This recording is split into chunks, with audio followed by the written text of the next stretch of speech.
All right, so I've transferred all of the lines from the original survey marks down to the ground. Me and the help of Chet got this all squared up, nice and tidy, perfectly 22 by 44 rectangle with square corners. So then I went around and I painted this line down on the ground. Now I'm going to kind of carve out the edges, get rid of these guys, so that I got room to build the block wall up. Went ahead and purchased my block. They should be delivered here this week sometime. So yeah, this episode right here is all about doing a block wall for the first time. Let's go! So yeah, just so many blocks. Just kind of putting them all around the perimeter so that they're easy to get. Kind of got a mortar mixing station down here. Got a painted black line for the exterior of the blocks. Got a bunch of ladder wire. Should be good to go. I've done it, but only really, truly with the help of my wonderful neighbor. I do not know what I'm necessarily doing with this block. Well, it's my first time ever laying block, and I would not suggest doing this for the first time. Thankfully, I've got some really phenomenal neighbors that are very skilled and helpful.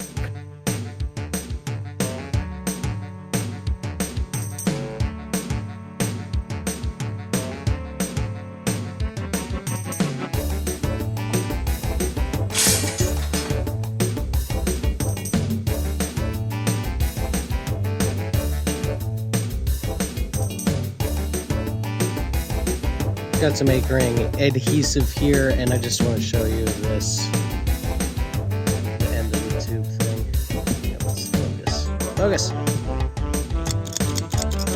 When you take the lid off, you can cut two little bags that are side by side in this tube, and then when you squish it, it mixes both parts in there. Look at it mix. That's so cool.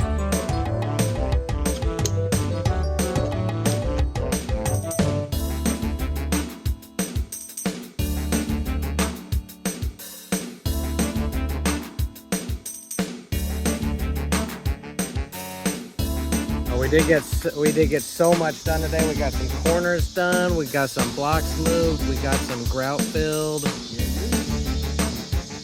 Good stuff. Yay! Awesome freaking work day. Oh yeah. Tossing bricks. Awesome tossing bricks. Yeah. All right. I moved my panels yesterday with my pops. I've got so much coming down the chute right now as far as like another project that I need to be real involved with. So I had to move my panels out here yesterday. We got a forklift, or I got a forklift, and it was really big, and we got her done. And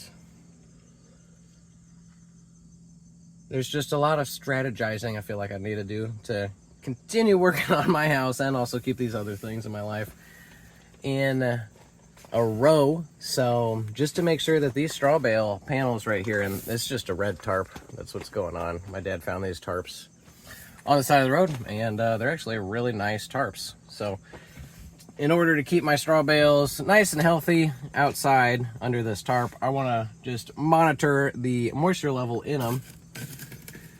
Here's a little moisture thermometer thing, and as you can see, we're at 15% relative humidity, which, oh, that is right where we want to be. I had some readings with closer to 20%, which is a little of concern, but see, like right here, we've got a 20%. So that one's on the bottom. I thought about putting plastic down so that the ground moisture doesn't come up, but it's pretty vented. So I'm just going to keep a close eye on these panels and take it from there. So I should be working on the evenings and weekends on my block wall.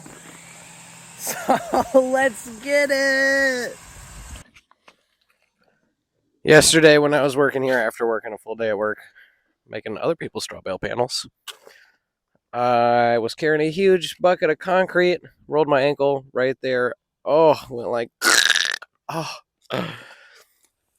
So my busy schedule is kind of catching up with me. I'm like, okay, need to take care of the body. I need to be here. I work so good in a team here doing this block stuff. That's kind of why I haven't really taken much time lapse of it. I'll take some time lapse of probably the last top row right here once we get to that, but really just want to find some time to work with my guy to finish up these. And yeah, in the meantime, I have been just working on some other straw bale panels, which has been, oh, I feel so lucky to be in this industry in this kind of way. I love straw bale panels. It's so cool. I love making them. I love thinking about them.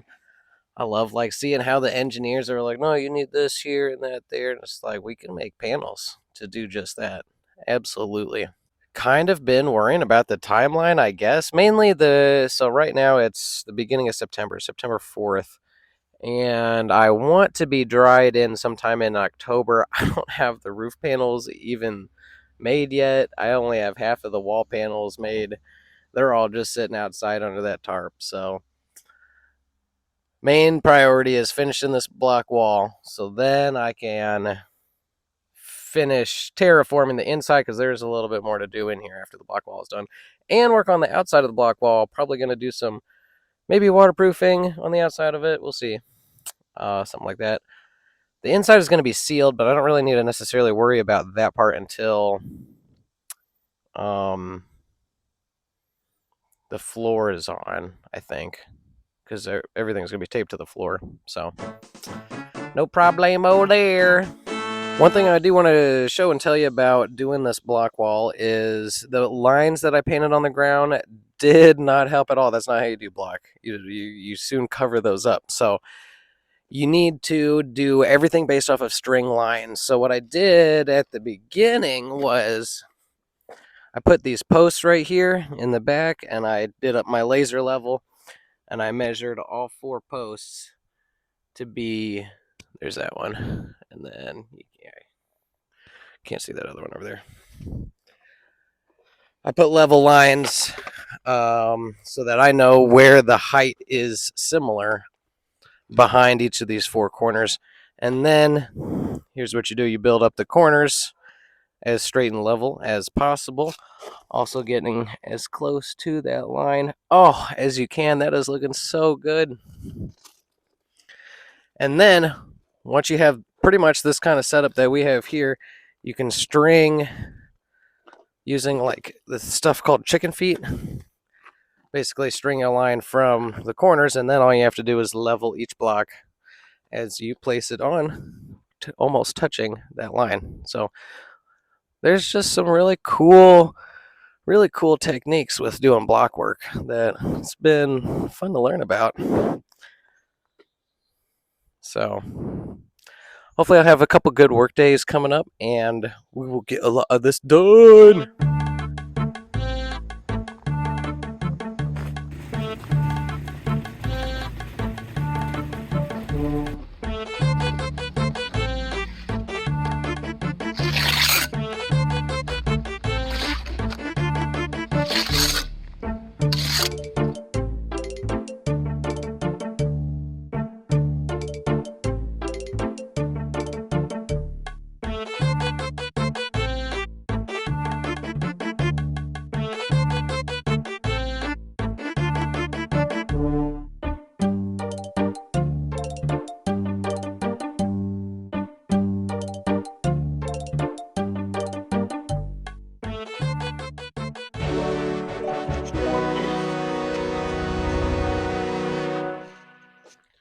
I thought there was only going to be one more concrete day.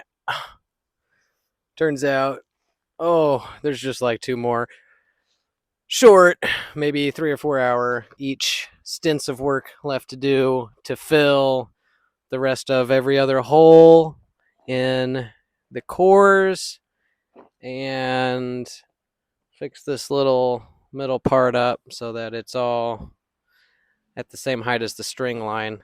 These piers will hold my beams made out of 2x12s, a bunch of them slapped together, and that'll come up to the top of the concrete blocks right here. And then I'll have a sill plate going all the way around the outside of 2x8, and then probably a 2x12 on top of the beam just for extra funsies. So, whew, I would be more excited, but oh my freaking goodness, it's the 13th of September and it's so ridiculously hot today.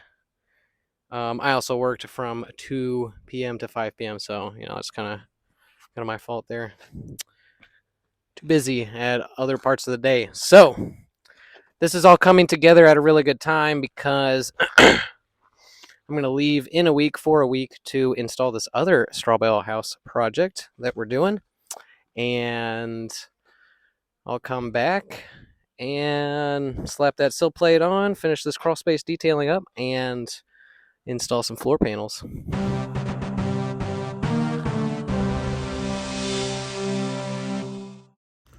Nobody doubted I couldn't do it. We did it. Finished the concrete work today. So happy about that. And whew, I can finally post this video. It's been like 50 days since my last episode. And yeah, done with concrete work. I've thought a lot about the different detailing that I can do around the block wall, and I think we're going simple. I think we're just going to start throwing dirt in there. The piers look really nice. Going to have some treated wood before the untreated beams go in. It's going to be a sealed crawl space. Plumbing happens at some point in the future. We'll hope to see that soon. And I'm going to go install this other house with our team. Come back and slap some floor panels on this baby. Let's go!